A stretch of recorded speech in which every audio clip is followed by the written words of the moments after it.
Vamos lá, primeira carta de João, capítulo 4, de 1 a 20. Vamos ler todo o texto. Amados, não deis crédito a qualquer espírito. Antes provai os espíritos se procedem de Deus, porque muitos falsos profetas têm saído pelo mundo afora. Nisto reconheceis o Espírito de Deus, é o chibolete que João coloca aqui. Nisso reconheceis o Espírito de Deus. Todo espírito que confessa que Jesus Cristo veio em carne, esse é de Deus. Todo espírito que não confessa a Jesus não procede de Deus, pelo contrário, este é o espírito do anticristo, a respeito do qual tendes ouvido que vem e presentemente já está no mundo. Filhinhos, vós sois de Deus e tendes vencido os falsos profetas, porque maior é aquele que está em vós do que aquele que está no mundo. Eles procedem do mundo, por essa razão falam da parte do mundo e o mundo os ouve.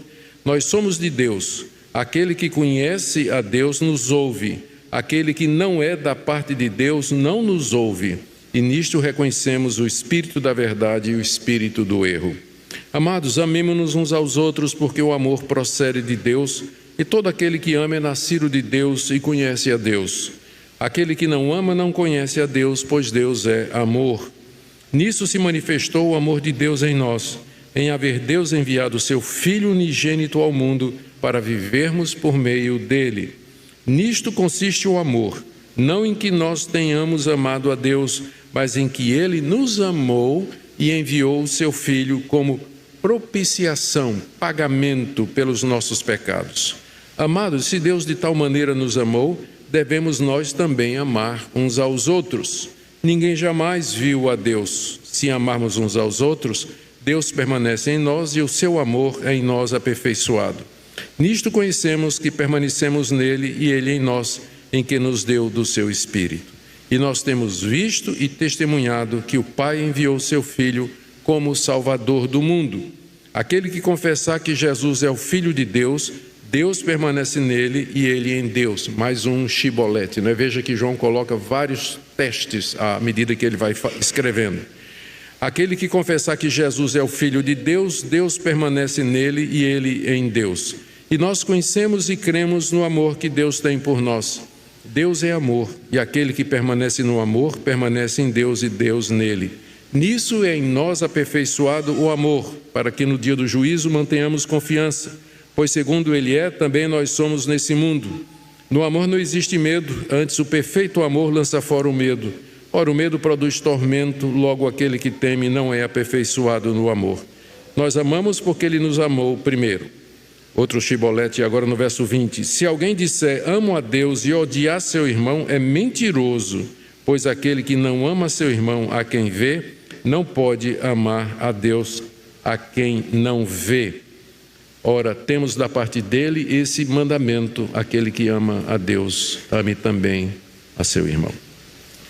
Pai querido, estamos diante da Tua palavra e nós pedimos que o Senhor ilumine o nosso entendimento, para que nós possamos compreender o sentido dela e a sua aplicação para nós hoje. Fala ao coração daqueles que se encontram aqui nesta manhã e que precisam, Senhor, ser renovados, consolados, orientados, instruídos, talvez corrigidos, repreendidos, conforme a necessidade de cada um que o Senhor conhece tão bem. Ouve a nossa oração, em nome de Jesus. Amém. Queridos irmãos, na mensagem anterior nós vimos que João apresenta o teste do amor aos irmãos como evidência da verdadeira fé cristã. Uma das provas de que uma pessoa é realmente convertida é que ela é capaz de amar os seus irmãos, perdoá-los, aceitá-los e ter o amor que se traduz em boas obras com relação a essa pessoa. João havia ensinado que isso é um mandamento de Cristo, e ele usou o exemplo de Caim e Abel para dizer que tipo de amor ele se refere. Caim era do diabo e matou seu irmão.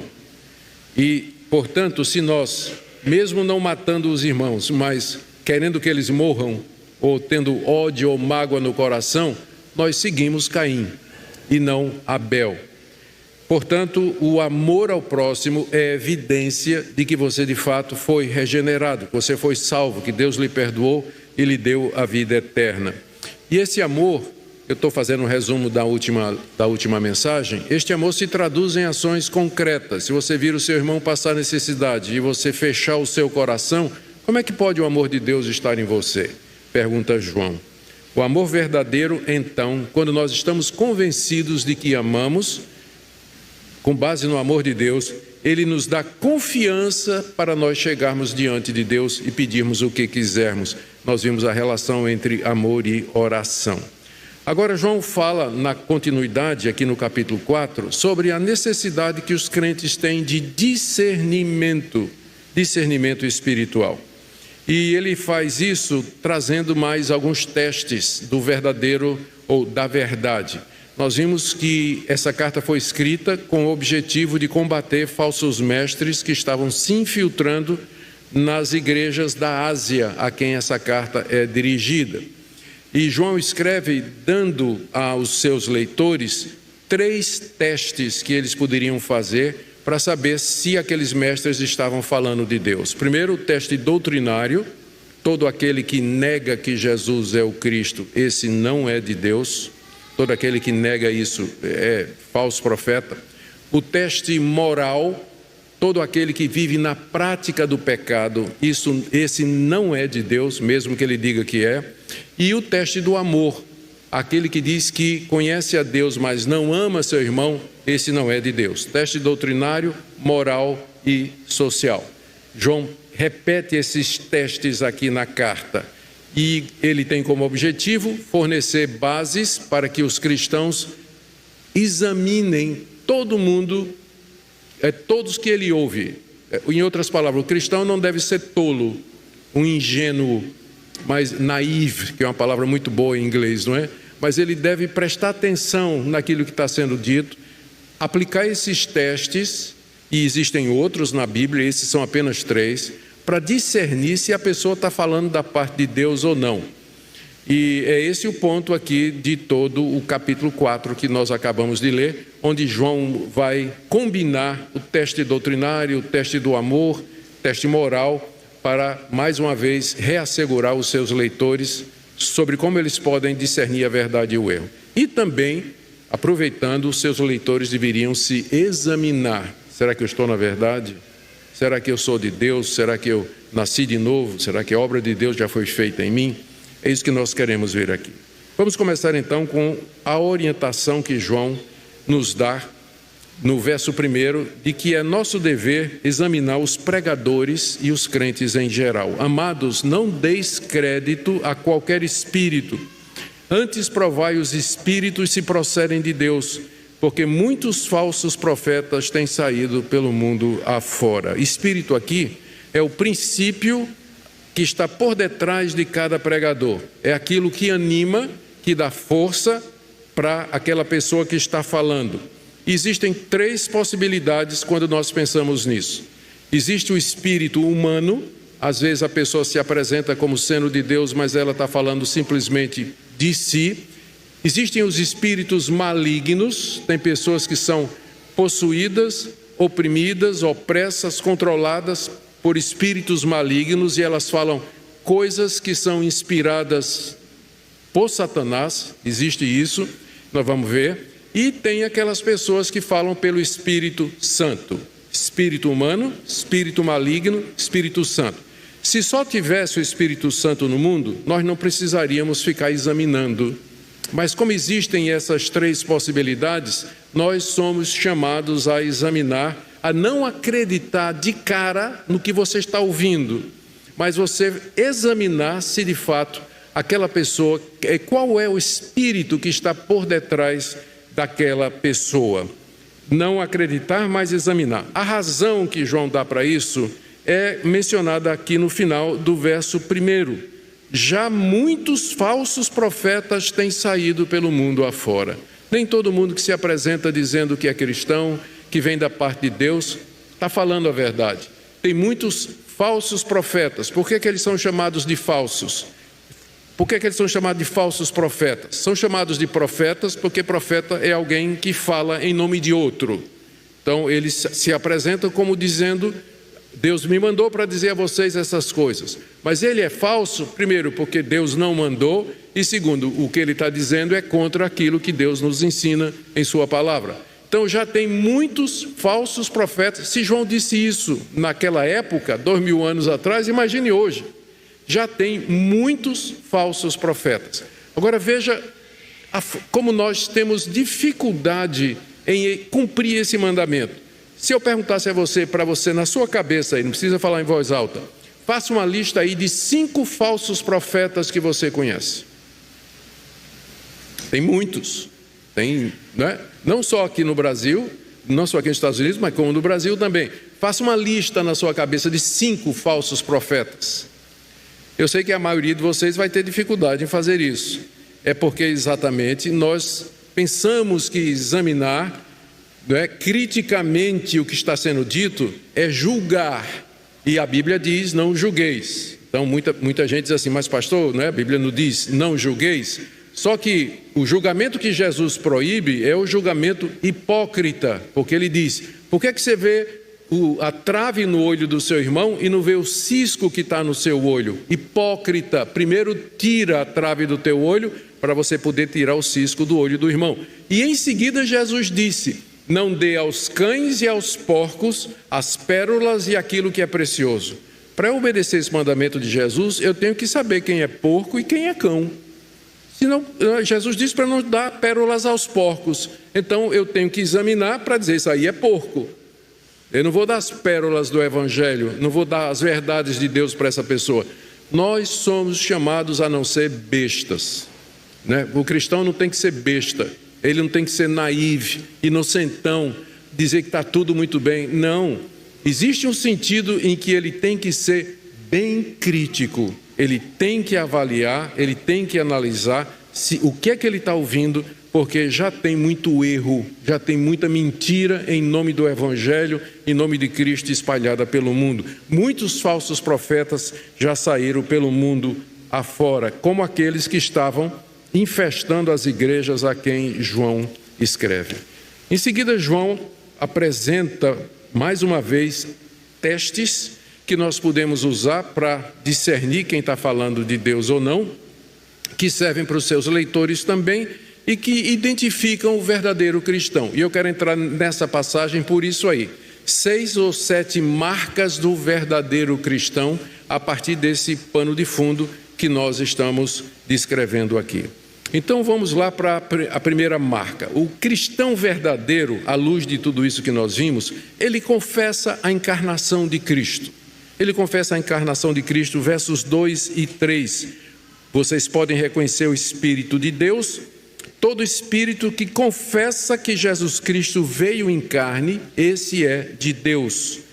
E todo aquele que não confessa a Jesus não procede de Deus, pelo contrário, é o espírito do anticristo, a respeito do qual tendes ouvido que vem e presentemente já está no mundo. Está aqui a primeira marca do verdadeiro cristão. Ele confessa que Jesus Cristo veio em carne, ou seja, que Jesus era uma pessoa real, de carne e sangue, e que Deus estava nele. Quem confessa isso, de fato, vem de Deus. Quem nega que Jesus era humano, quem nega a plena humanidade de Jesus, esse aí não procede de Deus. Você pode pensar, mas que tolice, Jesus de fato era homem. Mas naquela época, essa seita que está sendo combatida aqui, ela dizia que Jesus não tinha um corpo real, que o corpo de Jesus era uma projeção, era um corpo espiritual, que você botasse a mão, você atravessaria. Ele não era material. Esses falsos mestres seguiam o espírito da época, que fazia separação entre espírito e matéria, chamado dualismo. Eles não podiam acreditar que Deus pudesse assumir um corpo humano, porque isso seria misturar espírito e matéria. E aí eles negavam que Jesus de fato tinha um corpo humano, tinha um corpo real e verdadeiro. João diz que quem nega a humanidade de Jesus, a plena humanidade de Jesus, esse é do anticristo. E aqui é a primeira vez que no Novo Testamento aparece essa palavra, anticristo. O que é que anticristo significa? É uma combinação de duas palavras, essa palavrinha anti, que em grego significa contra, e no lugar de, e Cristo, ungido, o Messias, o Cristo. Então, anticristo significa aquele que é contra Cristo ou aquele que toma o lugar de Cristo. Essa figura aí, João diz, vocês já ouviram que ele haveria de vir, está aí no verso 3, a respeito do qual tendes ouvido que vem, ou que virá, ou que está vindo, pode ser traduzido de qualquer uma dessas formas. Onde foi que os leitores de João tinham ouvido que o anticristo chegaria? Daniel, capítulo 7, fala do abominável da desolação. Jesus, no seu sermão escatológico, falou do abominável da desolação.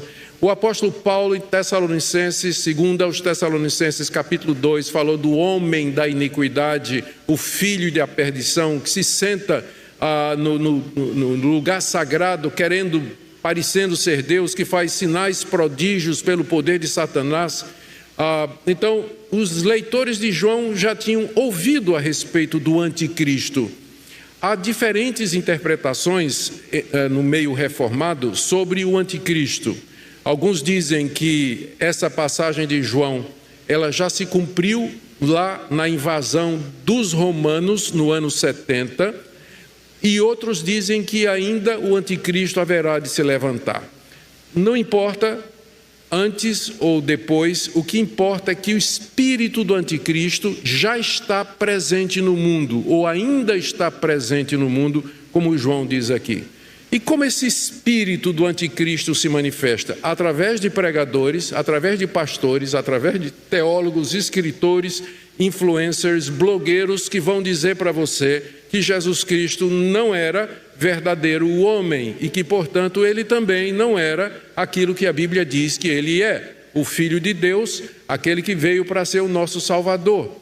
O verdadeiro crente, ele rejeita isso e ele afirma a encarnação de Jesus. Jesus nasceu da Virgem Maria, foi gerado pelo Espírito Santo da Virgem Maria e ele tem uma natureza humana igual à minha. Ele é uma pessoa de carne e osso como você e como eu. Nós vamos ver porque é que isso é importante daqui a pouco. E quem professa isso, de fato, é filho de Deus. Quem nega isso é o anticristo.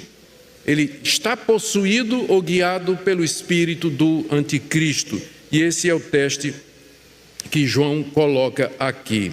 Já ele está se manifestando no nosso meio. Segunda marca do verdadeiro cristão, na lista, no texto que nós estamos lendo, é que ele ouve e segue o ensino dos apóstolos. Ele ouve e segue o ensino dos apóstolos. Jesus escolheu 12, Judas substituído por Matias, chamou Paulo em seguida, para através deles revelar a verdade a respeito do seu Filho Jesus Cristo. Esses apóstolos foram testemunhas oculares da vida, morte e ressurreição de Jesus. E eles nos deram esse testemunho por escrito. O Novo Testamento é o legado dos apóstolos, é o testemunho deles por escrito.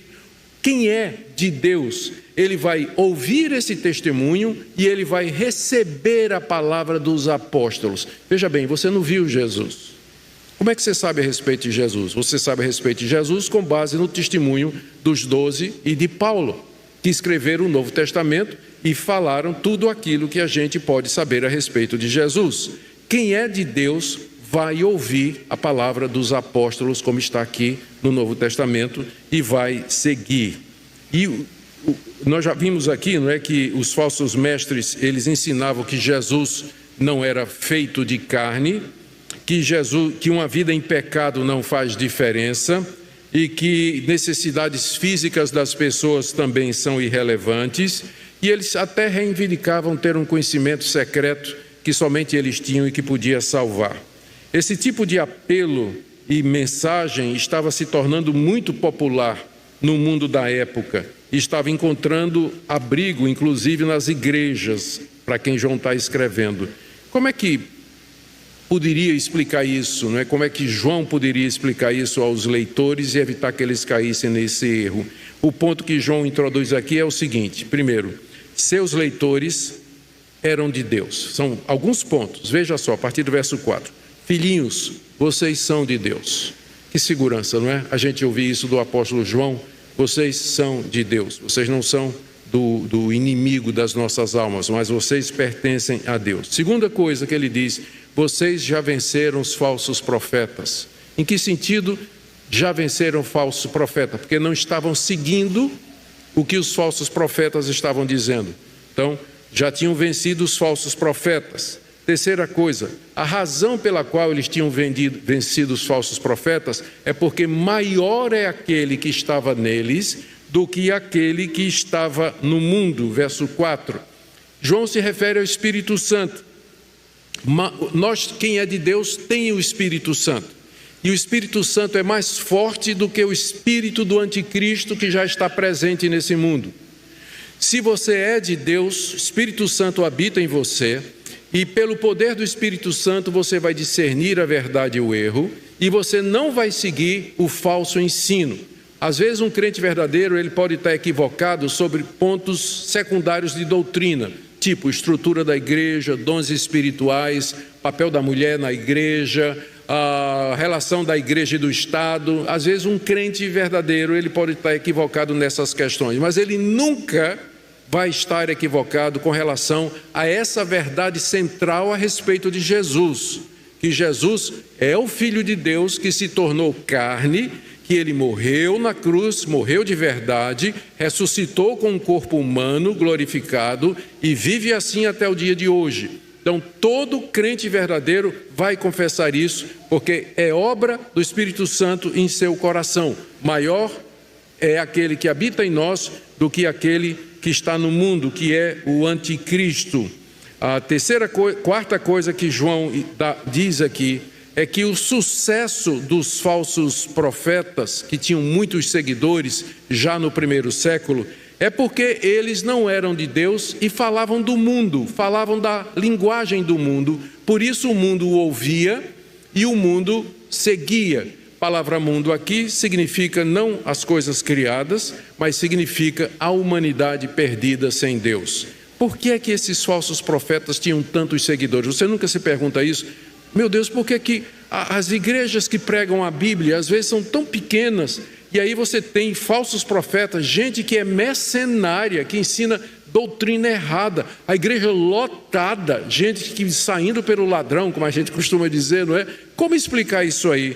João explica aqui no verso 5, eles procedem do mundo, por essa razão falam da parte do mundo e o mundo os ouve.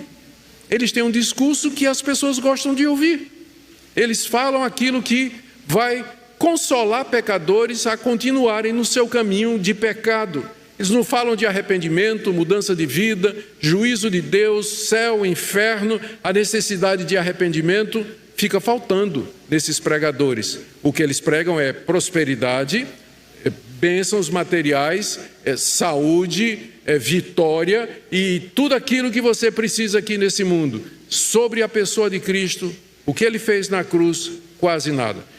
Uma vez eu estava escutando, faz muito tempo eu estava escutando um desses obreiros, um desses missionários aí que abriu, tinha uma grande igreja neopentecostal. Eu estava escutando o sermão dele e de repente ele começou a falar sobre pecado, né? Aquela passagem de Josué, santificai-vos porque amanhã o Senhor fará maravilhas no vosso meio. E aí ele começou a falar da necessidade de santificação, arrependimento, mudança de vida, abandono do pecado. Ele disse, meu Pai do céu, talvez eu estava enganado a respeito dessas pessoas, elas estão pregando de fato arrependimento e santificação. E ele continuou falando, pregando, aí veio. Por isso, amanhã, aqui na igreja, noite do milagre. Venha para ser abençoado, Deus vai derramar milagres e bênçãos sobre você e tal, né? Aí quando você coloca essas duas coisas juntas, adivinha qual que sai perdendo? A verdade bíblica. O que sai ganhando é aquilo que agrada, é aquilo que as pessoas desejam, a razão pela qual elas lotam essas igrejas, porque os falsos profetas são do mundo, falam das coisas que agradam o mundo, por isso o mundo ouve. Mas já o cristão, e essa é a marca dele que nós estamos vendo aqui, a segunda marca, verso 6. Ele ouve os apóstolos, olha o que é que João diz aqui. Nós somos de Deus. Quem é esse nós? É João e os demais apóstolos de Cristo. Aquele que conhece a Deus nos ouve. João diz, nós, os apóstolos, nós somos de Deus. Quem é de Deus vai ouvir o que nós estamos dizendo. Aquele que não é de Deus não vai nos escutar e, consequentemente, não vai atrás de pregadores que ensinam a doutrina apostólica e muito menos se tornar membros de igrejas onde a verdade apostólica sobre Cristo é ensinada. Eles vão atrás de falsos profetas. Então, esse é a segunda marca do verdadeiro cristão. Ele ouve e ele segue a doutrina dos apóstolos. Onde está essa doutrina? Escritura Sagrada. Não está em nenhum outro lugar. Não está em revelação subjetiva, não está na personalidade carismática de alguns líderes, não está em novas revelações, sonhos e visões. Apóstolo bom é apóstolo morto, né? Aquele que já morreu e que deixou o seu legado por escrito, está aqui. Nós somos igreja apostólica, não somos? Por que nós somos uma igreja apostólica? Porque nossa doutrina se baseia no ensino dos apóstolos, que está aqui. Então, quem é de Deus vai ouvir e vai seguir. Quem não é de Deus vai seguir o falso profeta. Vai seguir o falso profeta, porque o falso profeta vai dizer tudo aquilo que ele quer ouvir, enquanto que numa igreja bíblica, você nem sempre vai ouvir o que você quer. Você vai ser confrontado pela palavra, você vai ser desafiado pela palavra e, consequentemente, você vai precisar tomar uma decisão diante do que você ouve. Esse era o outro shibolete, outro teste que João coloca aqui. O primeiro foi que todo o crente verdadeiro confessa a encarnação, e o segundo que ele acabou de dizer é que o crente verdadeiro ouve e segue o ensino dos apóstolos. Agora vem um terceiro teste. O crente verdadeiro ama os seus irmãos. Está aí do verso 7 até o verso 12. Como nós já vimos, se você está seguindo a nossa série, você vai lembrar disso, eu vou recapitular por amor àqueles que estão nos visitando. Os falsos profetas que estavam entrando nas igrejas e que João combate aqui, eles desprezavam as necessidades materiais das pessoas devido ao dualismo com que eles interpretavam a realidade. O que é espírito é bom, mas o que é matéria é mal. Como o corpo é material, não interessa para mim. Deus não se preocupa com o corpo, portanto, Deus não se preocupa com as necessidades físicas e materiais. Eles achavam que o corpo era a prisão da alma e que você tinha que quebrar o corpo através de castigos, privações, para que a alma pudesse ser liberta e chegar até Deus. Esse era o ensino dos falsos mestres. João responde a isso com uma verdade simples, uma frasezinha de 3 letras. De 3 palavras: Deus é amor. Essa é a resposta que João dá a esse falso ensino. Deus é amor. E com base nessa declaração de que Deus é amor, João estabelece os seguintes pontos que eu quero que você preste atenção agora. Se Deus é amor, primeiro, nós devemos amar uns aos outros, porque todos nós dizemos que conhecemos a Deus e que seguimos a Deus. Está aí no verso 7. Amados, amemo-nos uns aos outros. Vamos amar uns aos outros. A razão é que o amor procede de Deus e, portanto, todo aquele que ama é nascido de Deus e conhece a Deus. Você pode dizer, mas então os descrentes, pessoa que não conhece a Deus, ele não é incapaz de amar? Eles têm algum sentimento pelas outras pessoas, por conta da graça comum que Deus derrama sobre toda a humanidade. Mas o amor verdadeiro, ele parte de um coração